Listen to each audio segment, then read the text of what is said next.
सागर जी, अनंत सागर जी, धर्म सागर जी आदि समस्त 3 करोड़ मुनिराजों की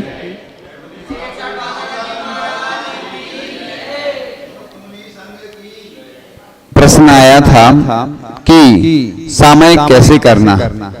तो सामयिक के बारे में थोड़ा सा बता के वो ध्यान करेंगे प्रारंभ, या तो पहले ध्यान करवा देते हैं, करते हैं ध्यान, है ना, जो पार्ट बचा था सेकंड पार्ट।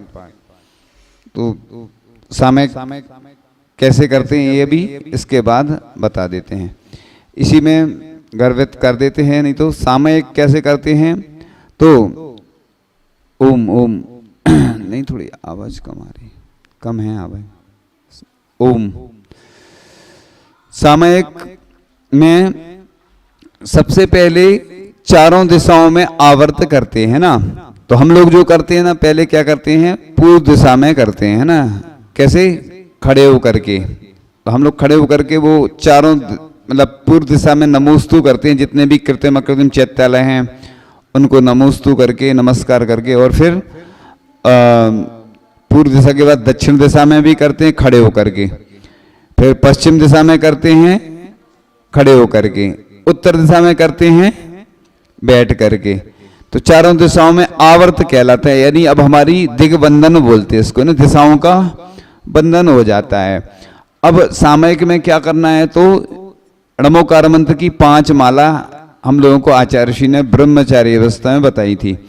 अभी भी अपनी अनुकूलता अनुसार 48 मिनट की सामयिक करना आवश्यक होती है। सामयिक पाठ करते हैं तो 10-12 मिनट उसमें लग जाते हैं, तो 1 घंटे की सामयिक इस प्रकार से मुनि राजों को, आरिकाओं को, इलक चुल्लक सबको आवश्यक है। प्रतिमाधारी जो रहते ना, वो भी जो अभ्यास करते हैं वो अभ्यास के रूप में करते हैं, और जिनकी जैसी प्रतिमा है उसके अनुसार सामयिक करते हैं। सामयिक का मतलब होता है समता रखना।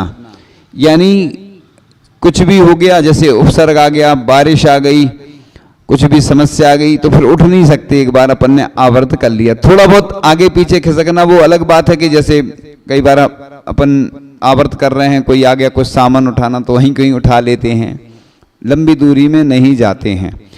तो इस सामयिक का मतलब होता है समता रखना। वैसे तो मुनिराज की 24 घंटे ही सामयिक होती है, लेकिन 3 बार सामयिक करना बहुत जरूरी है, आवश्यक है। इसलिए सामयिक का मतलब समता रखना, कांच कनक में समता हो, मतलब शत्रु मित्र में। अब उस समय कोई ऐसा एक बार प्रसंग आया था, शायद मुनिराज सामयिक में बैठे थे, कोई कहीं की बात थी, कोई बकरी कुछ कर रही थी, कुछ ऐसी घटना घट गई, तो उन्होंने आचार्य जी से प्रायश्चित लिया। फिर तो आचार्य जी ने कहा अपन को सामयिक नहीं छोड़ना, कुछ भी हो जाए। तो कई बार विकल्प तो आ जाते हैं, कोई घटना घट जाती इस प्रकार से, तो वो बात अलग है। सभी लोग अर्ध पद्मासन मुद्रा में बैठेंगे, और अर्ध पद्मासन मुद्रा में रीढ़ की हड्डी को सीधा करेंगे और नासाग्र दृष्टि रखेंगे। नासाग्र का मतलब होता है नाक का अपना अग्रभाग दिखेगा, और भगवान की मुद्रा पद्मासन होती है। अपनी अर्ध पद्मासन में बैठ के, और जिसकी अनुकूलता नहीं है तो जैसी भी मुद्रा हो, क्योंकि ये ध्यान का अभ्यास है। तो इस प्रकार से बाएं हाथ के ऊपर दायां हाथ रख के और 3 बार उच्चारण करेंगे ओम का, गहरी श्वास लेकर। ओम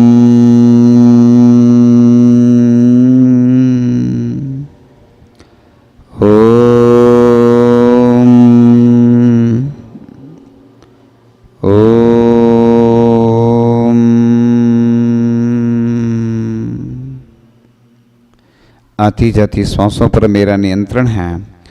ज्ञाता दृष्टापना मेरा स्वभाव है। जानना देखना, रूप रस गंध वर्ण से रहित ये आत्म तत्व है, और मैं सिद्ध भगवान के समान शुद्ध हूँ, और अभी अशुद्ध अवस्था में पड़ा हुआ हूँ। और 16 बार जिस प्रकार स्वर्ण को शुद्ध कर दिया जाता है, वह शुद्ध स्वर्ण बन जाता है। इसी प्रकार से यह जल की भांति जल को रख देते हैं, शांत रख देते हैं तो उसकी गंदगी बैठ जाती है।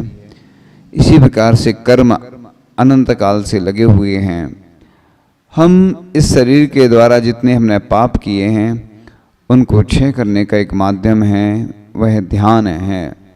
और अब आगे वर्णन करते हैं नरकों का आगे क्रमशः कि नरकों में क्षण क्षण में उत्पन्न होने वाले असाता के तीव्र अनुभाग से युक्त जो उपमा सहित रहित महान दुखों को नारकी नित्य भोगते हैं।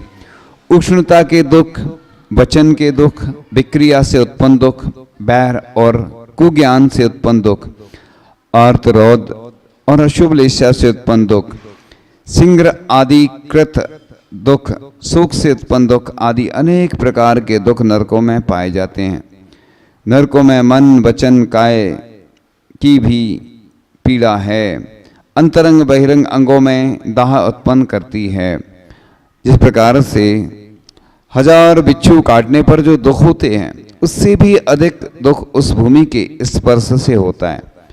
वहाँ की भूमि अति गर्म लोहे के समान, जल से भरे कुंभ, अति गर्म जल से भरे कड़ाह, अति गर्म भूमि का स्पर्श और सुई की नोक के समान धूप से युक्त हैं। 80 पत्र वन में विविध प्रकार के वृक्ष, गुच्छे, पत्र और फलों के समूह पवन से ताड़ित होकर उन नारकियों के ऊपर दुष्प्रेक्ष वज्रदंड के समान गिरते हैं। उस वन से चक्र, बाण, कनक आदि अस्त्र शस्त्र उन नारकियों के सिरों पर गिरते हैं, जिससे वे निम्न सिर वाले, खंडित आंत वाले, व्यथित नेत्र वाले, लटकती हुई आंतों के समूह वाले और खून से लाल तथा भयानक वे नार की असरण होते हुए उस वन को भी छोड़ देते हैं। गिद्ध, पक्षी आदि और भी वज्रमय मुख वाले पक्षी नारकियों के शरीर के टुकड़े टुकड़े करके खा जाते हैं, जो जड़ भाग से मस्तक, पर्वत, तीक्ष्ण कांटों से युक्त हैं। ऐसे सालमली नाम के वृक्ष समूह में से वे नरक भूमियां व्याप्त हैं, जिसका स्पर्श संपूर्ण शरीर को भयंकर दुख का कारण है, जो असुहानी है और जिसमें खिरने वाले अग्निकणों के सदृश रज का मिश्रण ऐसी वायु वहां नित्य बहती रहती है। नरकों में पर्वतों की भयंकर गुफाएं हैं, जो सदा नांगों, सिंहों और व्याघ्र आदि मांस भक्षी एवं क्रूर परिणामी पशुओं से व्याप्त रहती हैं। वहां के वनों में वज्र के समान कठोर चोंच वाले दुष्ट भयंकर पक्षी उड़ते रहते हैं, जो नारकियों के शरीर का भक्षण करके उन्हें दुख पहुंचाते हैं। अब शारीरिक दुखों का वर्णन करते हैं कि सुखों की बाधा, प्यास की बाधा, शरीर की दुर्गंध आदि शारीरिक के दुख का वर्णन इस प्रकार। जो भी अन्न, द्रव्य, जगत निंद, अनिष्ट और दुख कारक है, वे सब नरकियों के शरीर में एकल होते हैं। यहाँ अधिक कहने से क्या, नाना प्रकार के दुखों की परंपरा नीचे नीचे 7 नरकों में असंख्यात गुणी वृद्धि को लिए हुए हैं। निश्चय से जो केवली भगवान और जिनके द्वारा कही हुई उस महान और उपमा रहित वेदना का वर्णन करने के लिए कोई समर्थ नहीं है। नरकों में मानसिक दुख भी होते हैं, जो क्रूर और दुष्ट असुर कुमार देव लोगों को जबरन लड़ाते हैं और जलती हुई ज्वाला से युक्त आग बोल रहे हैं। ऐसे वे ऊंट आदि हमें निगलने के लिए पीछे पीछे दौड़ रहे हैं। हाथ में तलवार है, जिनके भी निष्कारण युद्ध करने वाले निर्दय और भयंकर नार की हम लोगों को ताड़ना दे रहे हैं। यह दुख वेदना वे दुर्निर्वार नार की अकाल में प्राणों को नहीं हरता।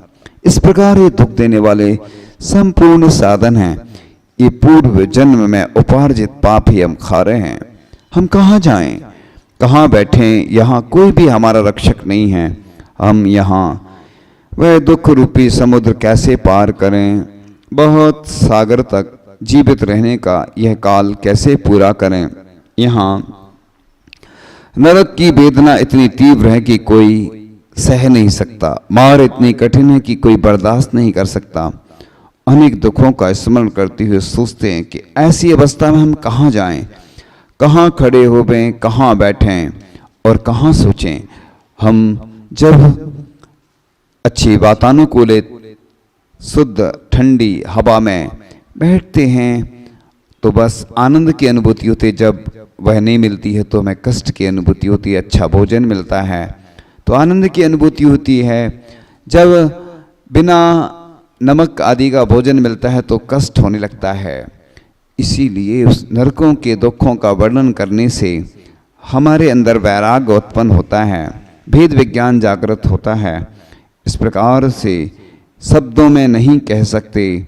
इस प्रकार से असुर कुमार कृत दुखों का वर्णन करते हैं कि तपतायमान लोहे को पिलाना, जलते हुए लोहे स्तंभ से चिपका देना, लोहे मुदगर से ताड़ना, कूट सालमली वृक्ष पर अवरोहण आवरण, आयुध का अभिघात, वसूली, छुरी, तलवार आदि से काटना, गर्म तेल से सींचना, लोहे के घड़े में पकाना, भांड में भूजना, यंत्र द्वारा पेलना, सूली पर चढ़ाना, करोत से काट देना, अंगीठी में जलाना, सुई के अग्र भाग के समान नोकदार घास पर घसीटना, व्याघ्र, सिंह आदि जो पशु पक्षियों के द्वारा खाए जाना, उष्ण गर्म बालू रेत पर विचरण कराना, असी पत्र वन में प्रवेश कराना, बैतरणी नदी में पटकना आदि के द्वारा असुर कुमार जाति के देव नारियों को दुख देते हैं।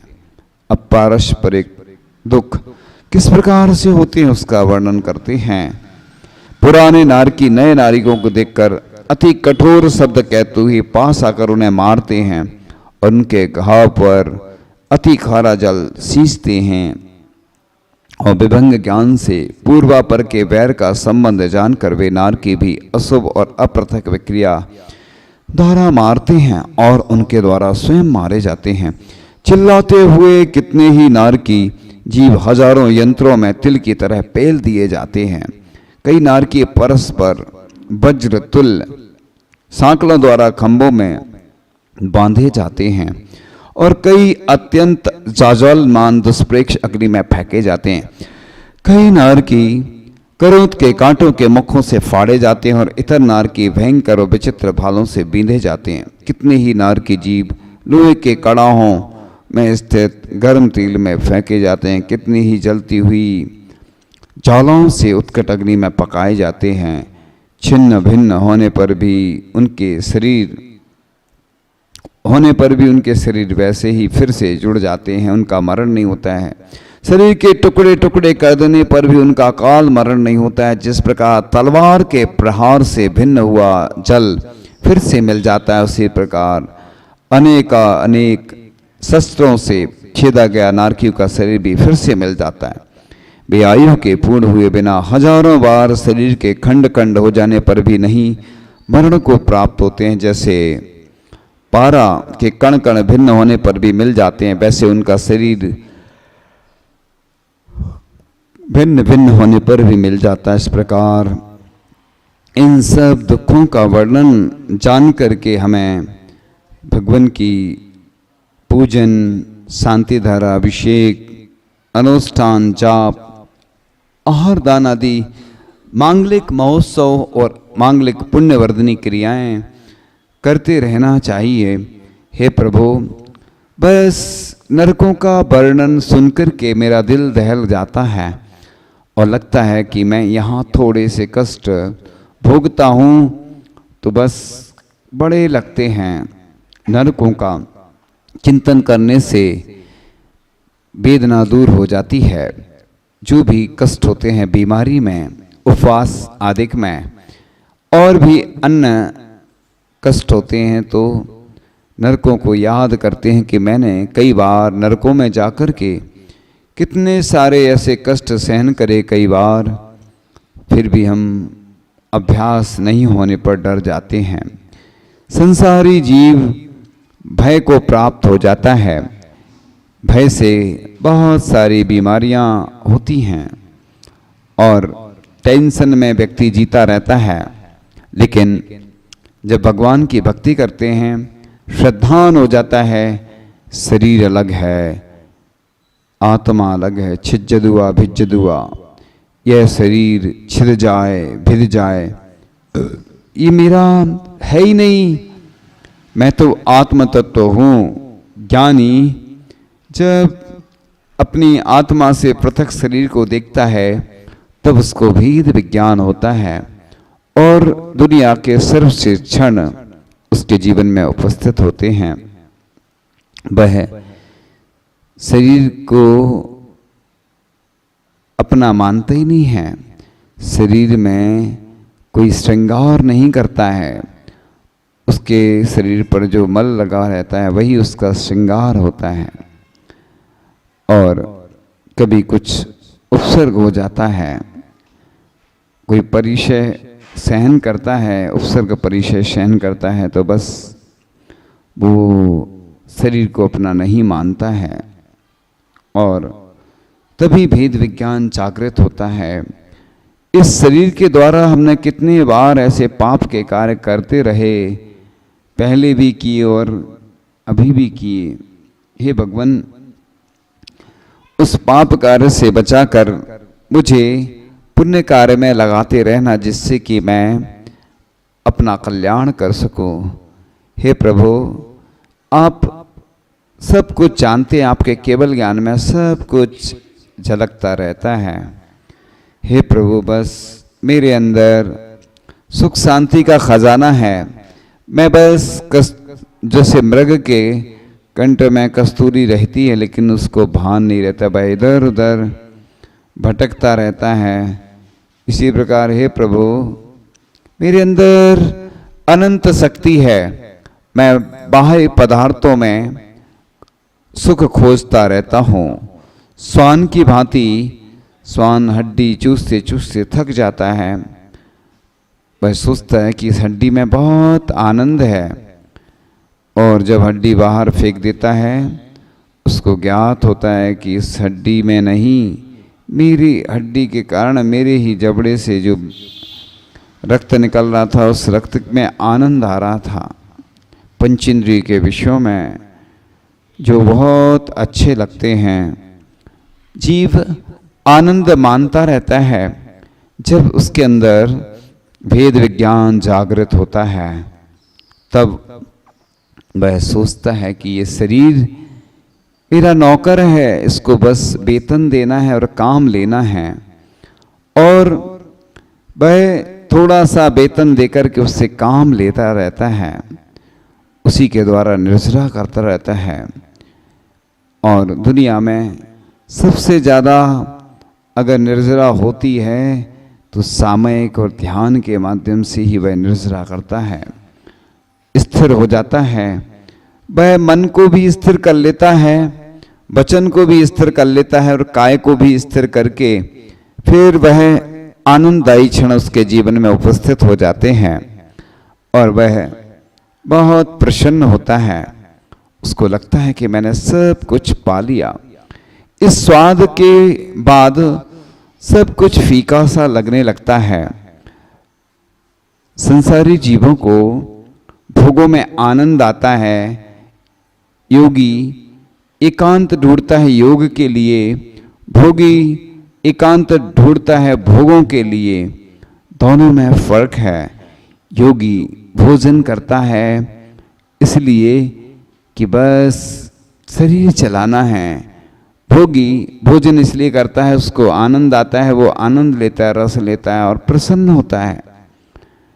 और साधु संत बस रूखा सूखा भोजन लेकर के भी प्रसन्न रहते हैं, और श्रावक सब कुछ खाकर भी दुखी रहता है, सब कुछ खाता रहता है फिर भी तृष्णा की खाई खूब भरी पर रिक्त रही, पर रिक्त रही। कितना भी खाते जाओ, घाटी उतरी माटी, कई ट्रक अनाज खा डाला। कितना हिसाब लगाया जाए तो कितना भोजन करते करते हम फिर भी लालसा बढ़ती जाती है। और साधु संत एक बार भोजन ला लेते हैं और बस फिर त्याग कर देते हैं। उसमें भी बहुत सारे उपवास की साधना करते रहते हैं और फिर भी प्रसन्न रहते हैं, क्योंकि उनके अंदर वह भेद विज्ञान जागृत होता है। शरीर अलग है, आत्मा अलग है, तन मिला, तुम तप करो, करो कर्म का नाश, रवि शशि से भी अधिक है तुम में दिव्य प्रकाश। हे प्रभु, मुझे बस शांति देना, शक्ति देना कि बस आपकी भक्ति कर सकूं। हे प्रभु, मैं संसार में भटकते भटकते बस इस शरीर को ही सब कुछ मान बैठता हूँ, मान लेता हूँ, जिसके कारण मैं दुखी होता हूँ। मुझे कोई गाली देता है, मुझे कोई मारता है तो मैं अपने ऊपर ले लेता हूँ, उसके कारण विकल्प होते हैं, उसके कारण से बहुत सारी बीमारियाँ होती हैं। प्रभु, अब मैं प्रयास करूँगा कि कोई कुछ बोलता है तो समता से सहन करूँगा। मुझे क्रोध आता है, जब कोई कुछ बोल देता है तो क्रोध आता है। हे भगवान, मैं उसको समता से सहन करूं। किसी ने गाली दी है, मुझे मारा तो नहीं है, कोई मार देता है तो उसने मेरा शरीर तो पूरा नहीं नष्ट किया है, और नष्ट पूरा कर भी देता है मुझे, तो मैं शरीर हूँ ही नहीं, मैं आत्मा हूँ, मैं आत्मा हूँ, मैं शरीर हूँ ही नहीं। ये मेरा शरीर नहीं था, ये तो मुझे मिला था। उस शरीर से पृथक मैं अनंत काल से हूँ, अनंत काल तक रहने वाला हूँ। मैं शरीर नहीं हूँ, ये शरीर मिला था और छूट गया। ये आत्म तत्व उस शरीर में से निकल गया। अब मैं जहाँ भी जाऊँगा वहाँ फिर से मुझे दूसरा शरीर प्राप्त हो जाएगा। ये मेरा है ही नहीं, इसलिए मैं इसको कितनी देख रेख करता हूँ फिर भी बीमार हो जाता है, कितने कष्ट देता है। इस शरीर में 5,68,99,584 प्रकार के रोग हैं। शरीर रोगों का घर है, शरीर भोगों का घर है। इसको तो बस कितना भी देते रहो, उसको तो लगता है कि और आ जाए, संतुष्ट नहीं होता है। और भगवान, मैं इस शरीर को बस भगवान की भक्ति में लगाऊंगा और अच्छे कार्यों में लगा करके पुण्य का अर्जन करूंगा। मैं अनंत काल से बस पाप का ही अर्जन करता रहा और अपने आप को बहुत धर्मात्मा मानता रहा कि मैं बहुत बड़ा धर्मात्मा हूँ। भगवान, मैं बस अपने किए हुए कृत्यों की क्षमा याचना करता हूँ। हे भगवान, आपके केवल ज्ञान में सब कुछ झलक रहा है। मैं कुछ भी पाप करता हूँ तो छिप करके करता हूँ हे भगवान, लेकिन पुण्य के कार्य मैं सबके सामने कर सकता हूँ, कर पाता हूँ। हे भगवान, अब मुझे कोई भी ऐसा कार्य नहीं करना पड़े कि जिससे मैं अपनी निंदा गर्ह आलोचना पुनः आपसे फिर करूं। मैं भगवान अपनी निंदा गर्ह आलोचना तो हमेशा ही करता रहूंगा, क्योंकि मैं दोषों का कोष हूँ। हे भगवान, मैं मुख से वर्णन नहीं कर सकता कि मेरे द्वारा कितने ऐसे पाप के कार्य होते रहते हैं।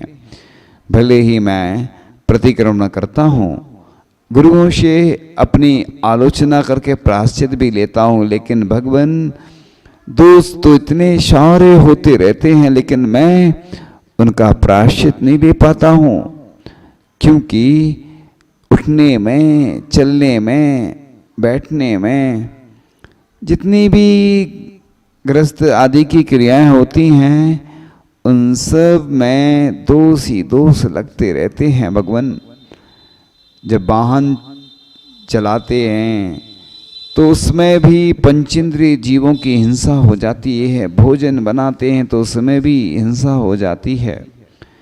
जब भी बोलता हूँ, चलता हूँ, उठता हूँ, सोता हूँ, न जाने एक इंद्रिय से लेके पंचेंद्रिय तक के कितने सारे जीवों का घात होता रहता है।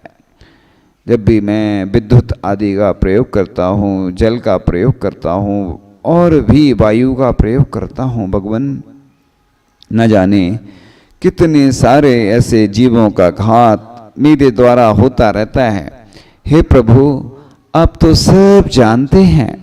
भले ही मैं गुरुओं से निवेदन करूं या ना करूं, बोलूं या ना बोलूं, लेकिन भगवान मैं जब तक अपने दोष अपने मुख से नहीं कहूँगा, क्यों जब प्रतिक्रमण किया जाता है तो मन से भी किया जाता है, वचन से भी उच्चारण करके प्रतिक्रमण किया जाता, और काय के द्वारा हाथ जोड़ करके मन वचन काय से प्रतिक्रमण किया जाता है, जिससे कि लगे हुए दोषों की आलोचना हो सके।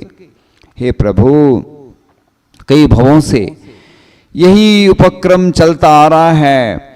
मुझे जब भी अच्छा मिला, वैभव मिला, धन मिला, स्त्री पुत्र पति मिले, बस मैं गाफिल होता चला गया, उसी में रम गया, उसी में आनंद मनाने लगा।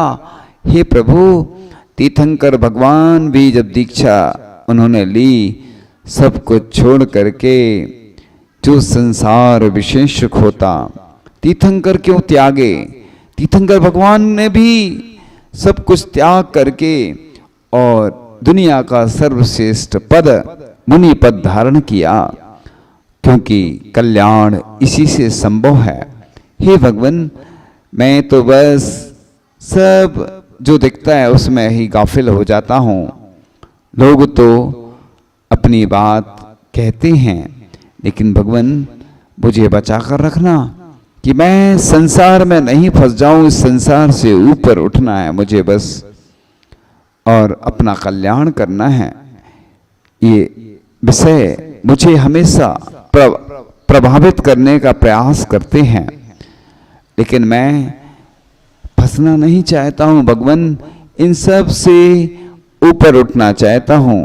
हे प्रभु, मुझे इतनी शक्ति देना कि बस आपकी भक्ति में हमेशा लगा रहूं। मेरा तन मन धन जीवन सब कुछ आपके चरणों में समर्पित रहे।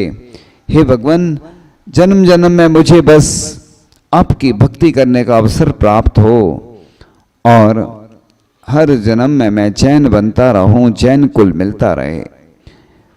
मुझे भगवान दूसरों को देखकर कष्ट तो होता है, लगता है कि वो थोड़ा सा करते हैं उनको ज़्यादा मिलता है, और मैं ज़्यादा करता हूँ थोड़ा सा फल मिलता है।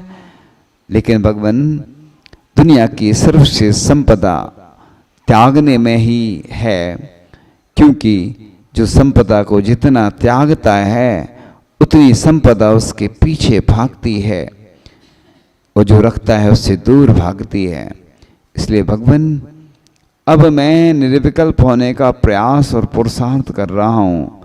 हे प्रभु, मुझे बस आपकी कृपा के आशीर्वाद से, प्रसाद से मेरे ऊपर बस आपकी कृपा बनी रहे, कि जिससे मैं इस पद को धारण करके और हमेशा अच्छे कार्य में लगा रहूं। हे भगवान, आप के द्वारा जो भी मुझे प्राप्त हुआ है, वह उसका वर्णन शब्दों के द्वारा हम नहीं कर सकते हैं। हे प्रभु, मुझे बस शांत रहना है, क्योंकि मैं अनंत शक्तिशाली हूँ। मुझे बस किसी से डर नहीं है, मेरा कोई कुछ बिगाड़ नहीं सकता है, मेरा कोई शत्रु नहीं है। ना मुझे किसी से राग करना है, ना मुझे किसी से द्वेष करना है। न राग अच्छा है, न द्वेष अच्छा है। साधु संत जब दीक्षा धारण कर लेते हैं तो बस फिर किसी से कोई तात्पर्य नहीं रहता है, और प्रयास करते हैं कि बस सब जीवों में समता का भाव रहे, क्योंकि अनादिकाल के संस्कार हैं कि जब भी कोई निमित्त बनता है तो बस मैं उसमें फिसल जाता हूँ, गाफिल हो जाता हूँ।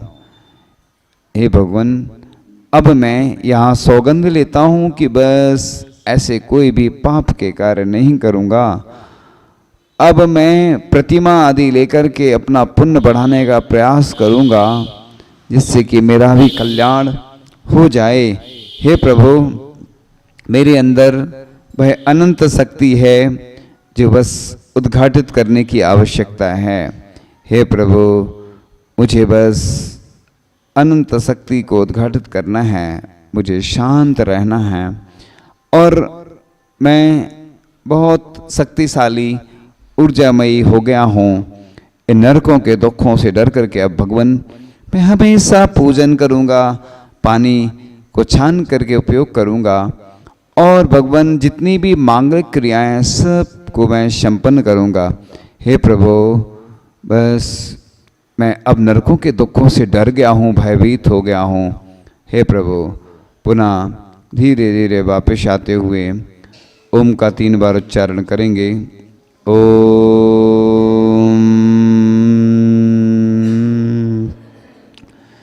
ओम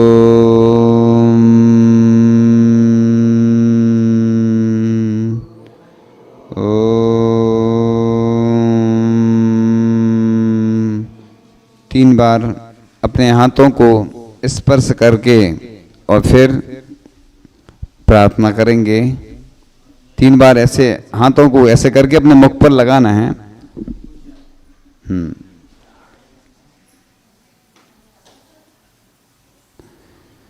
भगवन तुम सा जगत में देव न कोई अन, तुमको पाकर हो गया मेरा जीवन धन।